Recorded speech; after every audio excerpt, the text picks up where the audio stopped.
Hey everyone, welcome back. This is going to be part 2 of a video series I guess I'm working on of finishing up the interior of my pole garage. If you haven't seen part 1 of finishing out the interior of my pole garage, go ahead and take a look at it. It'll be up here. It's been a few weeks since I had a chance to really record much out in the garage. I did get some additional things done. For a time frame, we're coming into the holiday season here, so I got a little bit done before that, and then I'm just out here just working a little bit today, just finishing up a few more things while I'm out here. But I just wanted to give you guys an update video, and I'll show you kind of how I'm hanging these wall girts too by myself, because they 8-foot boards, they can be a little bit tricky to do by yourself. It definitely takes more time, but working through it and making some progress. You can see up here in the loft area, I have all the wall girts done up to the corner there. So I got those finished up. And one thing, if you notice, is, and I've showed this in my previous video, so I'm using this white-faced insulation. I taped all the seams, stapled, it's on there pretty good. What I wasn't really crazy about was this, it kind of is like a vinyl, but it's actually almost like a paperish type material. It was just kind of thin in my opinion. I think it would work fine. I kind of went above and beyond, I guess you'd call it. And if you can see the reflection here, because it does look a little bit different, but I actually put a 6 mil vapor barrier over top. So what you're kind of seeing here, you can see the creases here. That's the 6 mil vapor barrier. And then behind it is actually the white-faced insulation. But for my purposes, at the top up here, it's just going to be steel up to the ceiling. So I spaced these wall girts pretty much the way that the outer wall girts were spaced for the exterior steel. So there should be no problem at all. We'll take a walk down here and I'll show you the progress down here as well. Downstairs underneath the loft area, I just finished up wall girts for it as well. You can kind of see I got it all the way wrapped around the corner and everything. So I got all my wall girts on. And you can kind of see down, I got the entire loft area done. Again, it's messy because I got things moving around and I'm cutting and everything in here. You can see I have a little flap down here at the bottom. And I left it like that on purpose so that when I put the plywood down here, it'll kind of just pinch it in tight there against everything and just gives it another, I don't know, just another way to secure that bottom so it doesn't go anywhere. But again, I have all the girts and everything done in this section. My next section I'm going to be working on here is this other longer wall. We'll look back down it. This is coming off the loft area here, or the loft steps, I should say. And I just, I have the boards started here, the girts. So I'm just going to continue them all the way down the wall, get those fastened at least as far as I can down here. And then, so we'll have 2 sections of girts to do there. And then at the top up here, I have 2 sections as well. And one thing I wanted to mention, if you can see, the top section's 2x4 girts. Bottom section is 2x6. I could have used 2x6s up there as well. I don't plan on hanging really much anything heavy that high. And that's kind of why I went with just 2x4s. 2x4s should be plenty, especially because the top section is just steel panels. They don't need a whole lot of support. The bottom section, I do have all these 2x6s, which do cost more. And that was another reason for not doing 2x6s everywhere. But by running these 2x6s, especially, where I'm running them, this one here is almost eye level. And then you have that one up there where the two pieces are gonna meet each other, the steel and the plywood, or T111 I should say. But you're gonna have a really strong board that you can hang anything off of right in the middle of the wall. So that's kind of really the reason why I chose to go with 2x6s up here. At least the lower section. So the lower 8 feet, like I said, it's just gonna be all 2x6s. And then again, back here in the loft area underneath there, where I probably will put workbenches at some point, and most likely some type of wall cabinet eventually. So, I wanted to show you how I hang these wall girts by myself. 2x6, 8 feet long. Not impossible. Just gotta think it through a little bit. So I like using screws because they're just easier to handle. For me, doing it by myself, you know, if I don't get the board perfectly level the very first time, I can just take the screw right back out. And, you know, a nailer obviously is way faster, but I just always look ahead. You know, if I have to tear this wall out later on to get to something back here, and if it's behind the board, I can just take the screw out. So anyhow, first thing I'm going to do is I'm just going to start the screw here on the end of this board that I have leaned up here. And I'm just going to start it somewhere in the end. Doesn't really matter where. So you start that there, and you'll see why that's pretty important.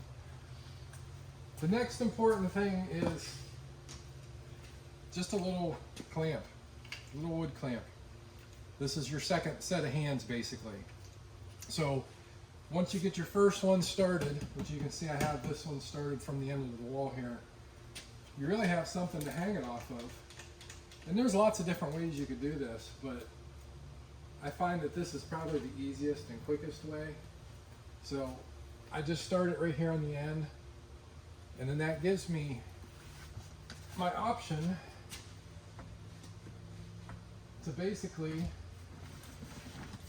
get this started, and it kind of just holds it in place. Now I didn't tighten it up a whole lot, but now I will, and that'll keep that end pretty much straight for me. Sometimes you got to move the board down, but that'll keep it up on that side enough that I can put the level on. And we'll take a look, see how level we are. Once we get it level where we like it, then all we got to do is put the screw in that I'd already started. Double check the levelness.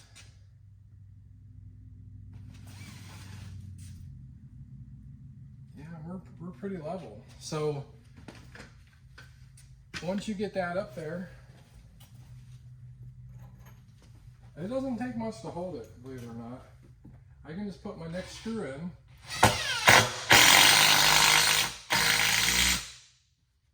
So that, at that point, it'll stay by itself.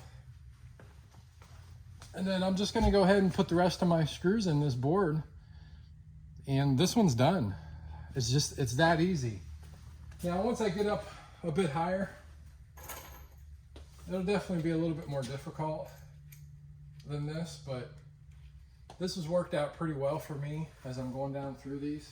Just not having a second set of hands, but working through it, you know, trying to figure it out without it.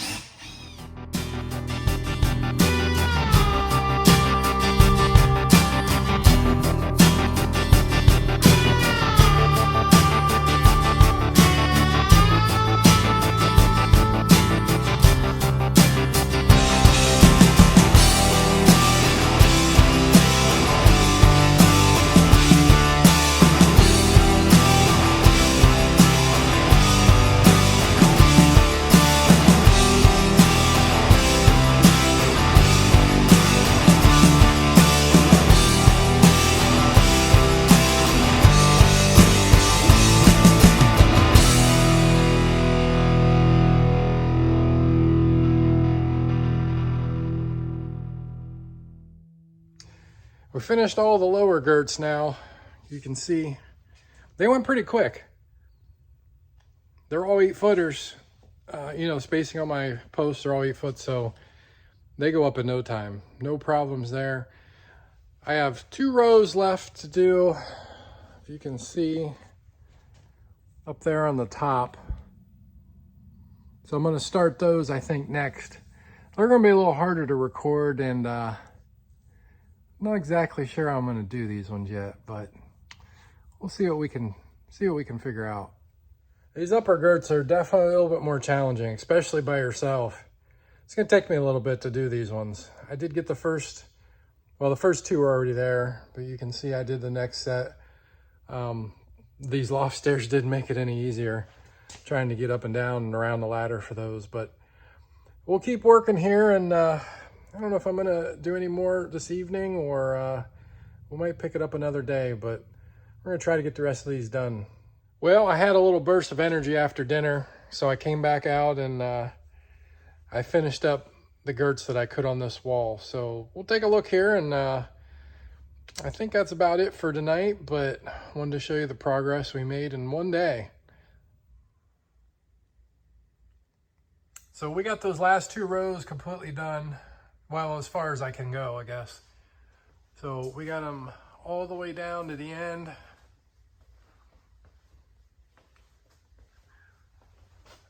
Down to this last little section here. And like I said, I got to get more insulation and then I can continue on, but that was pretty good progress. We got this entire long wall done. So that's a 50-foot wall. We got that done, and then we got all the girts underneath the loft, which that's 34 feet from side to side. So we got all those girts done and ready to go. So that's not bad for today. So we'll pick it up. I think it's going to be a little bit before I can really do anything else. I'll kind of just attach it to this video. But I think the next thing is really some more insulation. I think I'm going to work on getting these last couple of bays finished up that I can. Like I said, I still have some electrical, so I got to figure that out yet. But every day's progress. So I'm happy with what was accomplished today. It's a few days later, and I wanted to kind of share my progress and what I did the last couple of days. I did get some more insulation, so I was able to pick up my roll of insulation I had ordered through Menards, and I finished this entire wall. And you know, I had all the girts and stuff done the other day, but I wanted to show you the corner that I had finished up and just kind of talk about that a little bit. This corner this corner was quite challenging. A lot of different things going on. First thing is, you know, the garage door's right there, so you know I had to shim out everything on the side there to give those girts something to attach to. You know, insulate everything. It's just, the corners are just time consuming. It's hard to get a ladder up through there in the corner and reach over and attach everything, but we got it pretty much done. I don't think there's a whole lot I need to do there. You can kind of see if I step back. Now, one of the things that, you know, hindsight, if I would have done it differently, I would have had them put this water hydrant just into the building a little bit further. I wanted it tucked in the corner pretty far because I didn't want it in the road of anything, especially coming around the corner here. I didn't want it to affect, you know, walking through here. I do have the drain down there too. I just have some insulation on there to keep the cold air out. But that was all nice. I really like how that ended up. The only issue is the problem of finishing the corner is just clearance that I did not think about. So once you put these wall girts up, you can kind of see how close the edge or the handle, I guess, of the hydrant is to the wall. And that's why I had to box this out a little bit, because I have to be able to turn this on, and this handle comes straight up. So that was what I came up with. I should be able to run my wall material and kind of come up and then frame the wall around this kind of little cutout that I made. And I think it will be okay. It's still kind of hard to tell until I start doing some wall material. If I need to change that box at all, I can always tear it back out, redo some of it. But I don't know. Hopefully this gives you guys some ideas. You know, if you run into obstacles, that there should always be a way to kind of get around them. Obviously, I can't move the hydrant. It's cemented in the ground at this point. I mean, the only other negative I think I may have is if I ever have to change this hydrant and I have to spin it around. This obviously has to spin completely around in both directions. Clearance is going to be tight, but worst case scenario, when I fasten these walls down, I'm going to use screws, at least these panels in the corners, and then I can take those panels back out if I need to and kind of open it up again if I ever have to change that in the future, which these hydrants are pretty good. From what I understand, you can rebuild everything from the top and just without even having to pull, you know, the entire hydrant. So I should be okay for a long time, but just wanted to kind of give you an update on that. And once I get a little bit more insulation done on the other side, I'll give you an update on what that other wall looks like. But yeah, this entire wall's pretty much done at this point. So that'll be good. It's getting closer. Fast forward a few days and we got this other sidewall done. So yeah, I got some more insulation and I was able to finish up the other entire sidewall.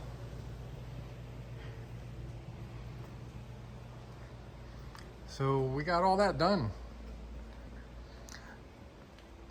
All we got to do is get some girts on, start working on that next. I did have a lot of electrical, rewired a few things, changed this box out here again.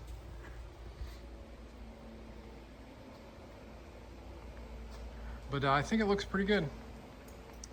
Moving to the front of the garage, this is the only part, just that section there and above the two doors and then by the panel box. That's the only part that does not have any insulation in it yet.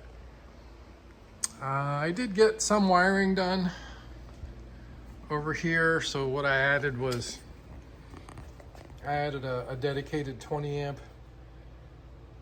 plug here, maybe a smaller compressor.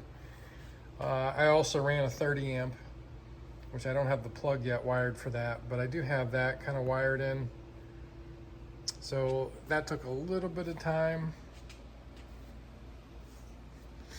So I do have a couple lights yet to do up above the garage door, which I've mentioned before. So once I get those lights in and get a nice day, I can probably go out and get those wired in, and maybe I'll show you guys how I'm doing those lights out there. They're going to be gooseneck lights. I did one for the other side door already, and it turned out pretty well. So I'll update you when I get those installed, and that's kind of where we're at for now. As always, if you guys like these kind of videos, go ahead and give me a like and be sure to subscribe. I'll see you guys next time.